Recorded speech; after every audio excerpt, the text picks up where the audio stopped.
سے بھی نہیں رہا جا رہا، ہم سے بھی نہیں رہا جا رہا۔ حسین اس میں کہی، اشفاق احمد مرحوم جن کا بھی آپ نے تذکرہ کیا، میرے پاس ڈیرے پر آئے جیلم، جو ان کا اپنا ایک سٹائل تھا مشرقی پنجاب کی وہ لینگویج کا، کہنے لگے عرفان صاحب اگر بچے کے چوٹ لگ جائے، سائیکل سے گر جائے، نالی میں گر جائے، کوئی مارے، ماں ہی مارے، تو بچہ ماں کی گود میں پناہ لیتا ہے، ٹھیک، اس کو ماں کی گود اویلیبل ہے۔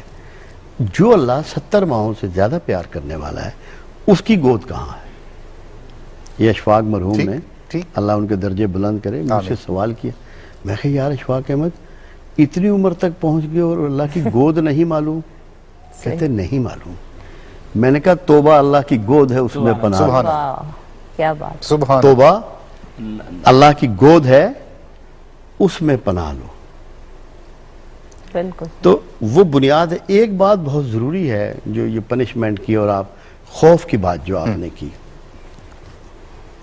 ہمیں جو اللہ سے ڈرایا جاتا ہے وہ اللہ سے نہیں ڈرایا جاتا، ہمیں اس کی مخلوق سے ڈرایا جاتا ہے، دوزخ سے، جنت سے۔ دوزخ اللہ کی ایک ادنا مخلوق ہے، اس کے خوف سے میں ڈر جاؤں تو میرا تو معیار ہی نہیں رہا۔ ڈرنا خالق سے ہے، مخلوق سے نہیں ڈرنا۔ تو یہ بہت بڑی بنیاد ہے، اس پہ آپ سمجھیں۔ ہمارے بچے پتنگ اڑاتے ہیں، گولیاں کھیلتے ہیں، شرارتیں کرتے ہیں، ماں کہتی ہے تیرا باپ شام کو آئے گا نا تیری ٹانگیں توڑواؤں گی، بالکل چھوڑے گا نہیں تجھے، میں آج تجھے ضرور پٹواؤں گی۔ آنے دو ذرا۔ کتنی ماؤں نے ٹانگیں توڑوائی ہیں اپنے بچوں کو۔ کیا بات، کیا بات۔ اللہ کا ڈر یہ ہے کہ وہ اپنی محبت ہمارے سینوں سے کھینچ نہ لے، جو ہم اسے یاد کرتے ہیں، اس نے توفیق دی ہے، وہ ہم سے اس کو نہ پوشیدہ نہ کر دے۔ اللہ کی محبت یہ نہیں ہے کہ مجھے عذاب کرے گا، اللہ کہتا ہے ہمیں کیا پڑی ہے کہ تمہیں عذاب کرے، مجھے کیا پڑی۔ اور دیکھیں ہر چیز کا انٹروڈکشن ہوتا ہے۔ اللہ قہار بھی ہے، جبار بھی ہے، ساری کوالٹیز ہیں، انٹروڈکشن یہ نہیں ہے اس کا، اس کا انٹروڈکشن رحمان اور رحیم ہے، بالکل صحیح، وہ اس کا انٹروڈکشن ہے، اور جو اس کا انٹروڈکشن ہے وہی انٹروڈکشن اس نے اپنے حبیب کو کہ رحمت للعالمین کے درجے پہ پہنچا دیا۔ تو اپنا پروگرام تو اللہ نے آپ کو بتا دیا، پنشمنٹ کرنے کا اس کا کوئی پروگرام نہیں۔ روزے کے بارے میں جو آیت ہے نا، روزے میں کتبہ علیکم الصیام، ہم نے تم پر روزے فرض کیے، لکھ دیا۔ اللہ اپنے بارے میں بھی یہی آیت کرتا ہے، کہتا ہے کتبہ علی نفسی رحمہ، میں نے اپنے اوپر رحمت فرض کی، اپنے نفس پر، اپنے نفس پر رحمت فرض کی، جیسے ہم پر روزے فرض ہیں، اللہ تبارک و تعالیٰ پر رحمت فرض ہے۔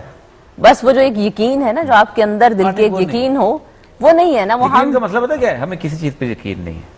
آپ کو یقین ہو نا کہ آپ نے کراچی میں آپ کا گھر ہے اور پی ٹی وی میں صرف 1 مہینے کے لیے پروگرام کرنے آئی ہیں، تو آپ یہاں ڈیفنس میں کوٹھی نہیں بنائیں گے، آپ یہاں گھر نہیں خریدیں گے، بالکل صحیح، بالکل آپ یہاں بہت ساری کھلارا نہیں کھلاریں گے، آسائشیں اکٹھی نہیں کریں گے۔ ہمیں بالکل یقین نہیں ہے کہ ہمارے لیے کوئی گھر تیار ہے، اللہ تبارک تعالیٰ نے رکھا ہوا، اور اس بے یقینی کی وجہ سے ہی یہ سب جو ہے نا مسائل بھی ہیں۔ اور یہ صاحب اس میں بڑے مزے کی بات ہوئی، ایک صاحب آئے قطر سے، تو مجھ سے ملے، سرائے عالمگیر کے رہنے والے ہیں۔